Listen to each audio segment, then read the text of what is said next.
As Treasurer, surely you would know how long you need to extend the life of Eraring for. Is that going to be in the budget papers, and can you tell us now? We don't want Eraring to stay open for a day longer than it needs to, and nor do we want to pay a cent more than we have to when it comes to this particular issue. But we are and have already announced $800 million to be able to fast track the connection of renewable energy zones to the New South Wales power grid. That is the most important investment we will be making that will allow us to stabilise the grid. In addition to that, the budget will contain $1 billion for the New South Wales Energy Security Corporation. I just want to know how long Eraring give needs the to be people of New South Wales for. a voice in the energy market. I just want to know about Eraring. That's all.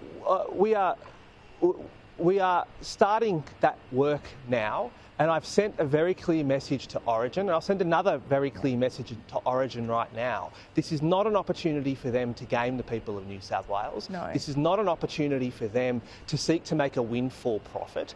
This is the result of a failed privatisation undertaken by the previous government. So is it Had going the to be in the previous budget, government not sold Mr. Eraring for $50 million, we wouldn't have found ourselves in this situation. Is the cost going to be in the budget, and the length of time Eraring needs to be extended for going to be in the budget? Well, the budget will be provisioning for the government's energy policies. The two principal inclusions in the budget, it means that we are putting aside $800 million to connect renewable energy zones to the grid but I'm just faster. asking about We're giving $1 billion to start the Energy Security Corporation. Well, I've got to say, we're going to allow that conversations to begin.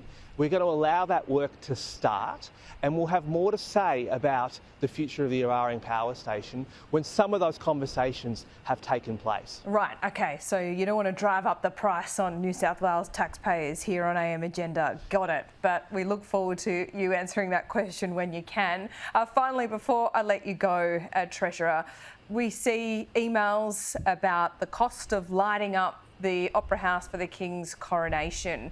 That was cancelled. Chris Minns cited costs at the time. He didn't want to spend up to $100,000 on that.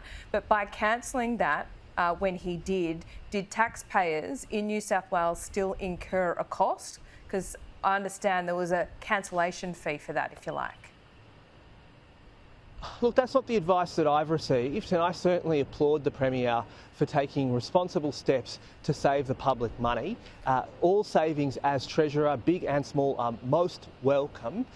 The Premier made clear at the time the reasons why the government made that decision. I think we got the balance right. Yes, he made clear at the time, but now privately we understand that there was a lot of politics in this decision as well. It wasn't just about cost.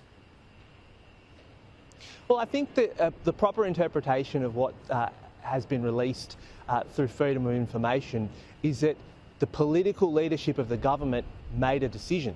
That is, the elected leaders of the government decided the government's policy.